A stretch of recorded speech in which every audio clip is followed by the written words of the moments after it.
ریاض صاحب اور جناب چودھری محمد الیاس صاحب اور ان کے احباب نے اس پروگرام کا انعقاد کیا ہے۔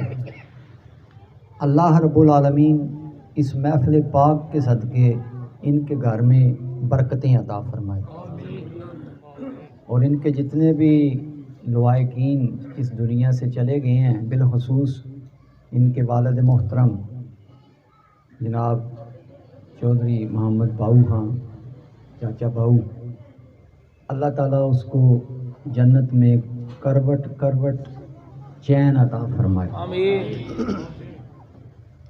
میں اپنے وقت کے اندر رہ کر چند باتیں آپ کے ساتھ کروں گا، اگر آپ اس کو باغور سنیں گے تو انشاءاللہ عمر بھر کے لیے نفع بخش ہوں گے۔ سبحان اللہ۔ میں نے نعت پڑھی ہے، اس سے پہلے قبلہ علامہ صاحب ہمارے جناب محترم پیر صاحب آپ کے امام بھی ہیں، انہوں نے بھی نعت پڑھی ہے۔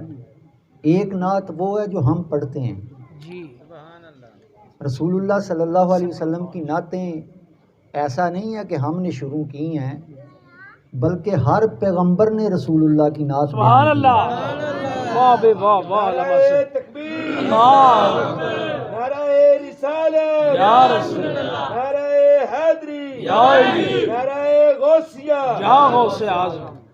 نبیوں نے رسول اللہ کی نعتیں واہ بے بیان واہ کی ہیں، واہ علامہ صاحب، کیا بات ہے۔ صحابہ اکرام نے رسول اللہ کی نعتیں بیان کی ہیں، اہل بیت نبی نے رسول اللہ کی نعتیں بیان کی ہیں، تبع تابعین نے رسول اللہ کی نعتیں بیان کی ہیں، واہ واہ۔ اولیاء اللہ غوث قطب ابدال رسول اللہ کی نعتیں بیان کرتے رہے۔ واہ واہ۔ کچھ نعتیں وہ ہیں جو ہم بیان کرتے ہیں اور کچھ نعتیں وہ ہیں جو خالق کائنات بیان کرتا ہے، واہ واہ واہ واہ۔ اور وہ قرآنی نعتیں ہیں۔ سبحان اللہ۔ نعت کا مفہوم یہ ہے کہ جس میں رسول اللہ کی شان بلند ہو اور عاشقوں کے دل ٹھر جائیں اور منکر جو ہیں وہ سڑ جائیں۔ سبحان اللہ۔ واہ واہ رسول اللہ کی تعریف اس طرح کی جائے واہ۔ کہ عاشقوں کے دل ٹھر جائیں اور جو منکر ہیں وہ سڑ جائیں۔ اسی لیے تو کسی نے کہا ہے کہ نثار تیری چہل پہل پر ہزاروں عیدیں ربیع الاول، سوائے ابلیس کے جہاں میں سبھی تو خوشیاں منا رہے ہیں۔ مفتی احمد یار خان نہیں مثال۔ اللہ اکبر۔ اس میں کوئی شک نہیں ہے کہ جس رات رسول اللہ تشریف لائے، سب سے زیادہ دکھ، سب سے زیادہ قلق، سب سے زیادہ پریشانی جس کو ہوئی ہے وہ شیطان ہی تھا۔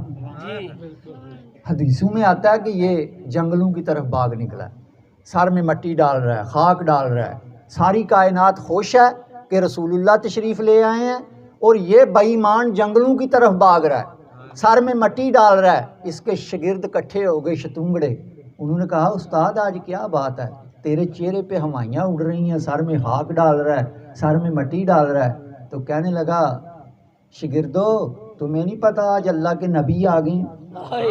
وہ شاگرد بھی آخر اسی کے شاگرد تھے، انہوں نے کہا استاد نبی تو پہلے بھی آتے رہے اور تو ان نبیوں سے مقابلے کرتا رہا، حضرت آدم سے مقابلہ تو نے کیا، حضرت شیس سے مقابلہ تو نے کیا، حضرت ذوالکفل سے مقابلہ تو نے کیا، حضرت نوح سے مقابلہ تو نے کیا، حضرت یوسف سے مقابلہ تو نے کیا، حضرت ابراہیم سے مقابلہ نمرود کی شکل میں تو نے کیا، حضرت موسیٰ سے مقابلہ فرعون کی شکل میں تو نے کیا۔ استاد پہلے نبی آتے رہے تو ان سے مقابلے کرتا رہا، اور آج نبی آئے ہیں تو سر میں خاک ڈال رہا ہے، سر میں مٹی ڈال رہا ہے۔ کہنے لگا شاگردو تمہیں نہیں پتا، پہلے سارے نبی آتے رہے، آج نبیوں کے امام آئے ہیں، پہلے سارے طالب آتے رہے، آج اللہ کے مطلوب آئے ہیں، پہلے سارے محب آتے رہے، آج اللہ کے محبوب آئے ہیں۔ کہنے لگا میرا کام ہے لوگوں کو پکڑ پکڑ کر جہنم کا ایندھن بنانا، آج وہ آئے ہیں جو سر سجدے میں رکھ کر دو آنسو بہا کے اللہ کی بارگاہ میں کہیں گے یا اللہ ان کو چھوڑ دے، جیسے بھی ہیں تو میرے امتی۔ آج امتی دلیل مانگے کہ تم رسول اللہ کا میلاد منا رہے ہو، یہ قرآن میں کہاں لکھا ہے؟ یہ حدیث میں کہاں لکھا ہے؟ یہ تم نے جو لائٹنگ کی ہے یہ قرآن میں کہاں لکھا ہے؟ یہ جو کمکمے تم نے لگائے ہیں یہ حدیث میں کہاں آیا ہے؟ اچھا ایک بات سمجھ نہیں آتی، ہم لائٹیں لگاتے ہیں اعتراض ان کو ہوتا ہے، ہم کمکمے لگاتے ہیں دھوئیں ان کے نکلتے ہیں، مرچیں ہم لگاتے ہیں لگتی ان کو ہیں، جی لگتا ہے ان کا کنیکشن بھی کوئی شیطان کے ساتھ ہے۔ تو کہنے لگا آج وہ آئے ہیں جو سر سجدے میں رکھ کر میرے سارے منصوبے ہی فیل کر دیں گے، اور وہ اللہ کی بارگاہ میں سر رکھ کر کہیں گے یا اللہ ان کو چھوڑ دے، جیسے بھی ہیں تو میرے امتی۔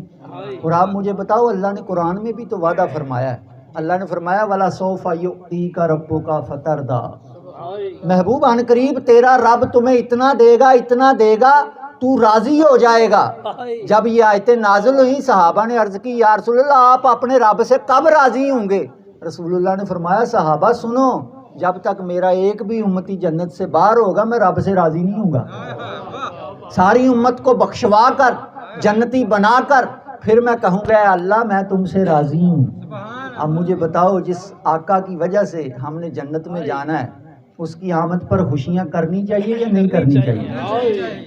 وہ ایک وہابی مولوی مسجد میں تقریر کر رہا تھا، یہ سنی بڑے فضول خرچ ہوتے ہیں، یہ لائٹنگ لگاتے ہیں، یہ دیگیں پکاتے ہیں، یہ بڑی فضول خرچی کرتے ہیں۔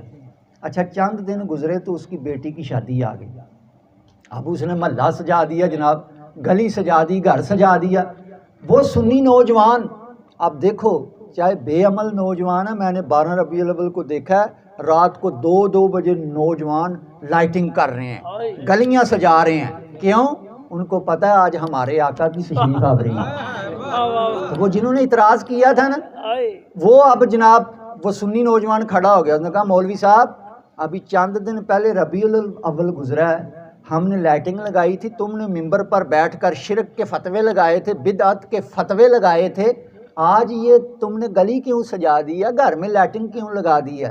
تو وہ آگے سے کہتا ہے تمہیں نہیں پتہ میری ایک ہی بیٹی ہے اور اللہ نے مجھے مال بھی دیا ہوا ہے، تو میں تو اپنی بیٹی کی شادی پر اپنے گھر کو سجاؤں گا، گلی کو سجاؤں گا۔ وہ نوجوان کہنے لگا مولوی صاحب بس اتنا ہی فرق ہے، تمہیں اپنی بیٹی سے پیار ہے تو نے گھر کو سجا دیا ہے، ہمیں اپنے آقا سے پیار ہے، ہم پوری کائنات کو سجا دیں گے۔ اللہ اکبر۔ اب اللہ کا وعدہ ہے اے محبوب عن قریب تیرا رب تمہیں اتنا دے گا تو راضی ہو جائے گا۔